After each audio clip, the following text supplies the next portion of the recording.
Assalamualaikum warahmatullahi wabarakatuh. Anak-anakku semua kelas 12 agama yang Ibu cintai, bagaimana kabarnya? Ibu berdoa semoga kalian dalam keadaan baik-baik saja, sehat walafiat tanpa kurang suatu apapun.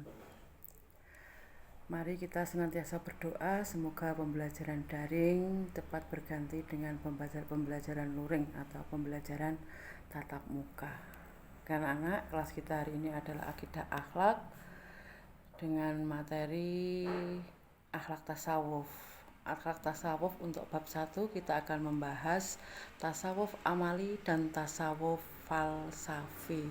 Namun sebelumnya mari kita awali pembelajaran kita kali ini dengan membaca basmalah bersama-sama. Bismillahirrahmanirrahim. Hal pertama yang harus kita lakukan adalah kita harus tahu dulu pengertian dari tasawuf akhlaki dan tasawuf amali. Apa itu tasawuf amali? Tasawuf amali yaitu tasawuf yang menekankan pendekatan diri kepada Allah melalui amaliyah, baik yang bersifat lahiriah maupun yang bersifat batiniyah. Tasawuf ini merupakan kelanjutan dari tasawuf akhlaki yang menekankan pada akhlak atau penyucian diri. Ada pendapat lain yang mengatakan bahwa tasawuf amali adalah ajaran yang dianut oleh pengikut thariqah yang meliputi menjauhi sifat-sifat yang buruk, mengutamakan mujahadah, bersungguh-sungguh dalam beribadah, dan memutus hubungan dengan selain Allah Subhanahu wa Ta'ala.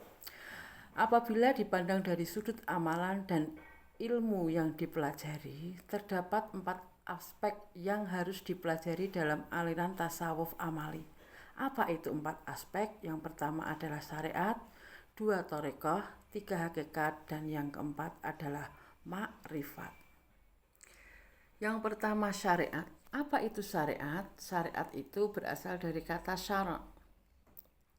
Artinya adalah jalan yang bisa ditempuh. Secara umum, syariat itu adalah hukum atau segala sesuatu yang ditetapkan oleh Allah Subhanahu wa Ta'ala.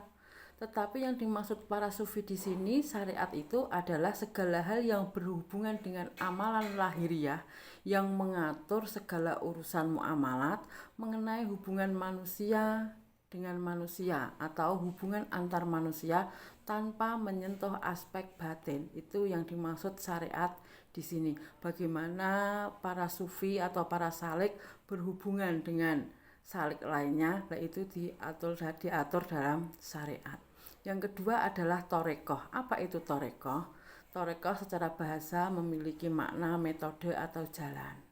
Dalam aliran tasawuf, thariqah itu memiliki arti jalan yang ditempuh para sufi untuk mencapai tujuan berada sedekat mungkin dengan Allah melalui penerapan metode pengarahan moral dan jiwa. Jadi intinya thariqah itu adalah jalan yang ditempuh oleh para salik untuk dekat dengan Allah.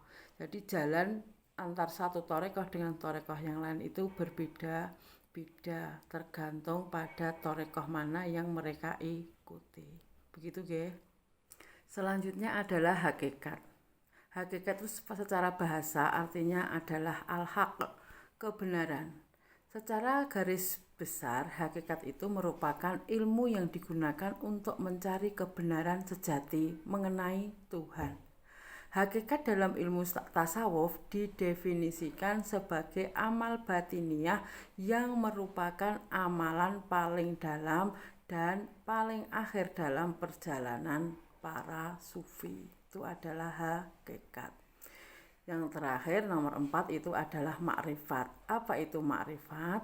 Makrifat merupakan kumpulan dari ilmu pengetahuan, pengalaman, dan amalan ibadah yang merupakan perpaduan antara syariat, thariqah, dan hakikat, di mana ilmu ini digunakan untuk mengenal Allah lebih mendalam melalui sanubari atau mata hati. Menurut Al-Ghazali, Makrifat adalah mengenal rahasia Allah dan aturannya yang melingkup seluruh yang ada. Dalam pandangan Al-Ghazali, jika orang tersebut sudah berada pada tahap ini atau tahap makrifat, maka dia akan dekat dengan Allah, dengan Tuhan, tanpa adanya tabir penghalang. Jadi dia bisa dekat dengan Allah tanpa ada tabir penghalang. Begitu, itu adalah makrifat. Adapun tokoh-tokoh tasawuf falsafi adalah yang pertama ada tokoh yang bernama Hasan al-Basri. Nama lengkapnya adalah Abu Sa'id al-Hasan ibnu Abil Hasan. Lahir di Madinah pada tahun 21 Hijriah. Dia adalah seorang sufi angkatan tabi'in. Dia dibesarkan di Wadi Al-Qura. Setahun setelah perang Siffin, dia pindah ke Basrah dan menetap di sana, dan beliau pun meninggal di sana pada tahun 110 Hijriah.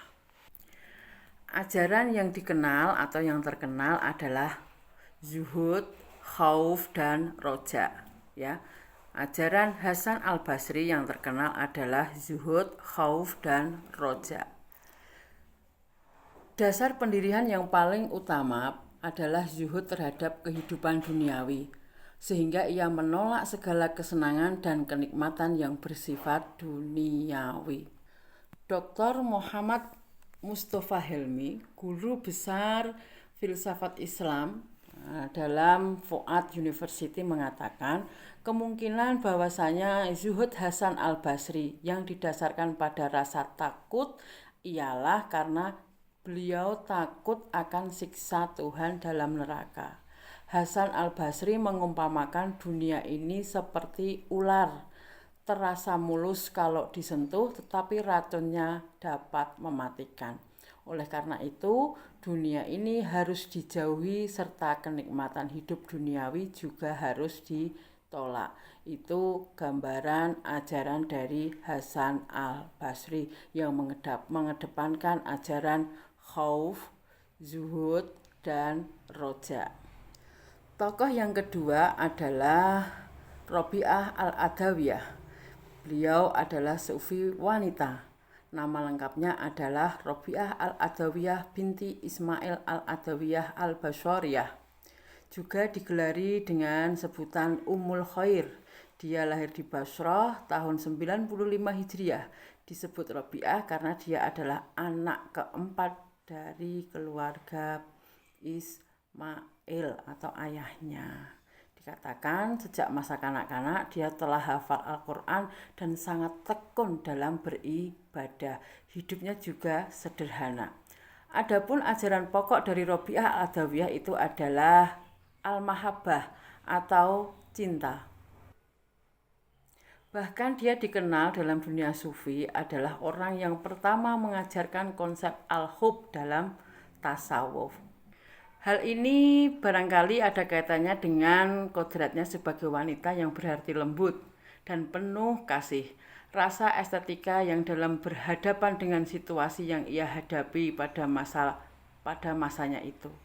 Cinta murni kepada Tuhan adalah puncak ajaran dalam tasawuf yang pada umumnya dituangkan oleh Robi'ah dalam bentuk syair atau kalimat-kalimat puitis. Banyak sekali kalimat-kalimat atau syair-syair yang ditulis oleh Robi'ah dan kita bisa menikmatinya. Salah satu syair atau puisi dari Robi'ah al-Adawiyah itu ada yang berjudul Tenggelamkan aku dalam lautan cintamu.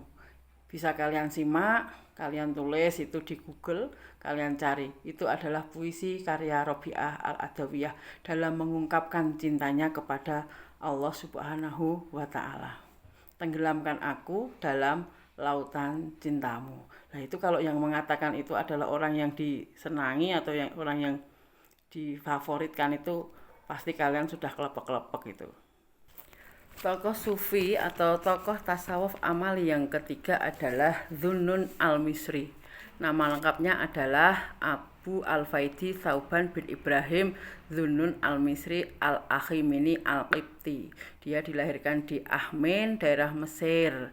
Sedikit sekali orang yang dapat mengetahui tentang silsilah keturunan dan riwayat pendidikannya karena masih banyak orang yang belum mengungkap masalah ini.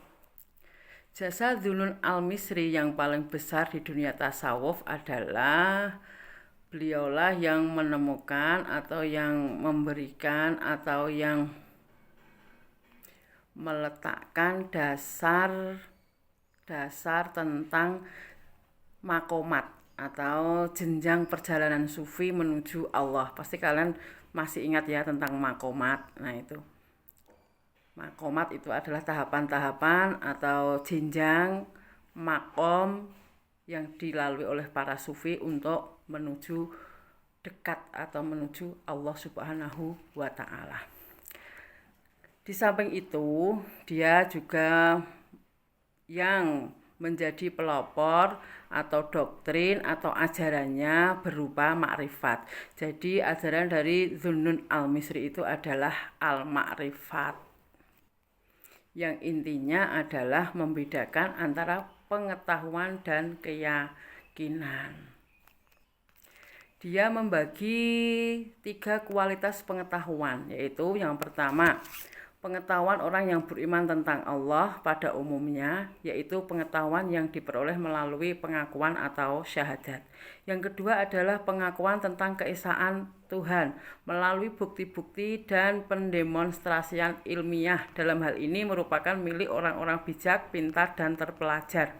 Yang ketiga adalah pengetahuan yang tentang sifat-sifat yang Maha Esa. Dan ini merupakan milik orang-orang soleh atau waliullah yang dapat mengenal wajah Allah dengan mata hatinya. Zunnun menerangkan bahwa ciri-ciri makrifat itu adalah seseorang menerima segala sesuatu itu didasarkan atas nama Allah, memutuskan segala sesuatu itu dengan menyerahkannya kepada Allah, serta menyenangi segala sesuatu hanya semata-mata karena Allah Subhanahu wa Ta'ala. Ucapan hikmah lain dari Zunnun Al-Misri adalah pangkal pembicaraan pada 4 hal: mencintai Allah yang Maha Agung, membenci kekikiran, mengikuti Al-Quran, dan takut berubah. Zunnun Al-Misri berkata, al-hikmah tidak akan pernah tinggal pada seseorang yang pada perutnya penuh dengan makanan. Pernah juga ditanya tentang tobat, lalu dia dijawab, tobat orang awam adalah perbuatan dosa, sedangkan tobat orang khusus atau khas itu adalah kelengahan atau kelalaian. Itu penjelasan tentang tasawuf amali ya. Ibu jelaskan ini dulu. Nanti akan kami lanjutkan dengan tasawuf falsafi. Sekian saja. Assalamualaikum warahmatullahi wabarakatuh.